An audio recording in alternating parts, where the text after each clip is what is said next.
Hey, if you like this video, don't forget to subscribe and hit the notification bell, just like this.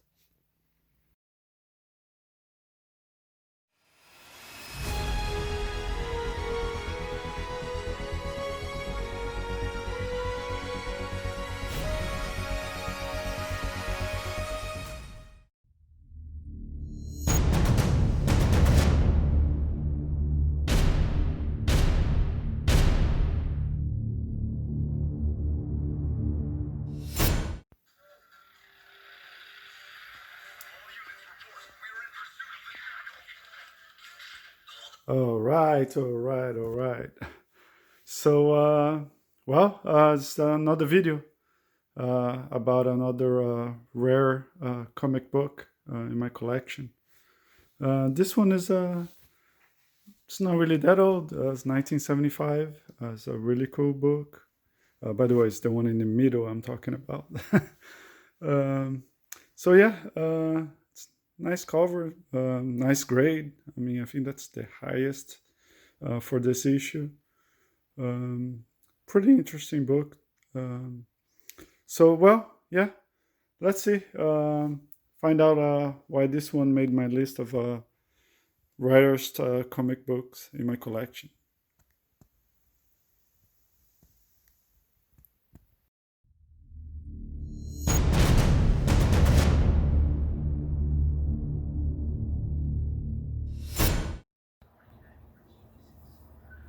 All right. So yeah, let's continue this. Like I was saying, the issue that I'm talking about is the one in the middle. It's Amazing Spider-Man 148. Let me show you some of the details here. Okay, 1975. This one has a Professor Warren review as the Jackal, right at the end of the story. It has the Gwen Stacy Clone and Tarantula. And actually, that's how he starts. As you can see on the cover, they throw Spider-Man, off the bridge. Um, the cops kind of capture him. I'll put some details here on the side, so you can see a little bit about the issue. Um, but basically, yeah, he escapes the cops. In this issue, him starts suspecting, Gwen.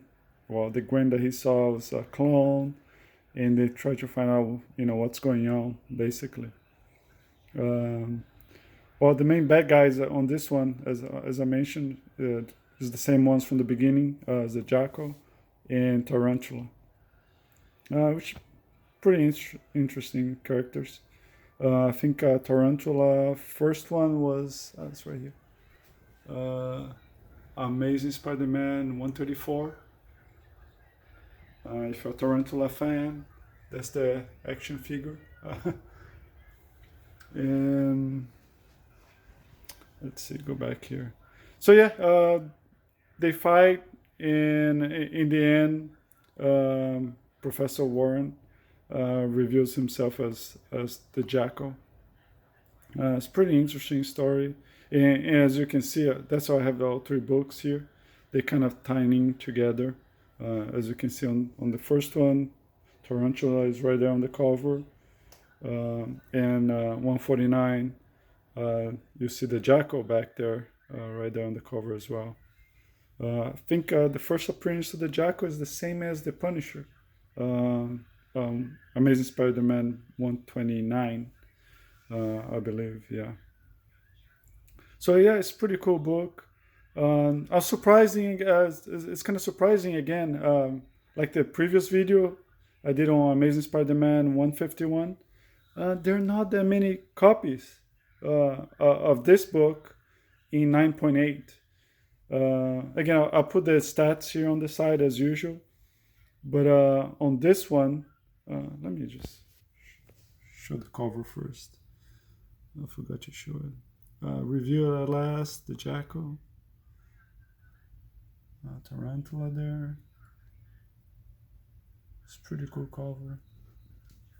So, like I was saying, there are not that many copies of this book, and this is one of the few books I actually have the graded copy, and then I bought at first this one, non-graded. I think it still has the price there, as you can see. I guess I was sold as 9.4, 9.6. It may be. I'm trying to focus on this. It's a pretty good copy. As if it's really a 9.4 or 9.6. I don't know, but I'm not that good as a grader. Yeah, I'm not gonna pretend it to be. To me, I can't really tell, honestly, the difference between a 9.2 or 9.6 or 9.4. They're so close. I'm not really that good, but that's what it is. The price is not too bad, 135, pretty reasonable. But the graded copies, like this one, 9.8, they've been going for quite a bit. Again, those copies that when you don't have that many books and that many sales, sometimes it's hard to determine, exact price. It fluctuates. Like as you may know if you collect any books. But I've seen it as low as like I don't know $1,500, and I've seen as high as 3,000 or so with tax and all that, possibly even above 3,000. But I've seen as low as like 1,500, I believe. I don't remember. But again, I'll put some, as usual, some recent sales, some information here on the side so you can see. And as I explained before, a lot of these videos I do for future reference. So I want to put like a snapshot of how many copies and the prices at this date when the video is released. So if I come back, 5 years later, 10 years later, I can kind of reference it. I think that would be pretty cool to see. But yeah, going back to this book, it's pretty interesting. There are about, I just forgot. I think it's 22 copies. Again, I'll put the data here. I think about 22 copies in 9.8. And you think when I look at the census, there was like just above 400 total graded, and just CGC. It doesn't mean there's like only 400 copies or 500 copies of this book available. When I talk about numbers, I'm talking about just on the CGC census. Maybe there's a dozen more 9.8 or possibly 9.8s out there. But as of now in the census, there's about 22. It's a pretty low number for a book that's 1975.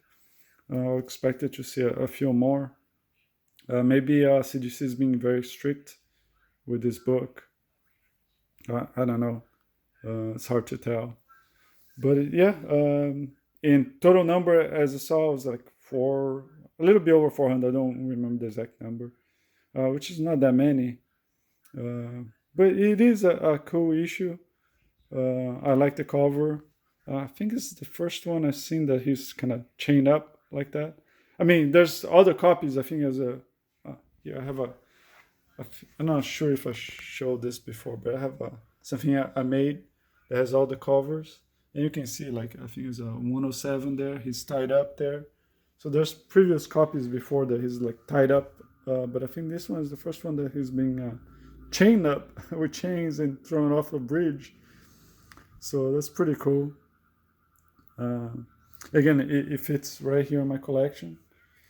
I'm gonna pull all the way, but it's one of the few series I have completely have 10 per drawer, and that's one of the few that I actually have all 10 of them. So yeah, it's another cool book. A lot of times when I say rare books, people just think of like really, really old books. But when you go down to CGC and narrow down to 9.8, it's not that many. Again, I'm a big Spider-Man fan, so I kind of had to have this one. But well, that's it for now. If you have any questions or comments, as usual, just write below, and I'll get to it. And we'll see. I don't know what's gonna be the next video, but it's probably gonna be close to this one. I don't know. It's 144 or 142. I'll try to see what the census shows me, and I'll go with that. Okay. Okay. Thank you. Bye.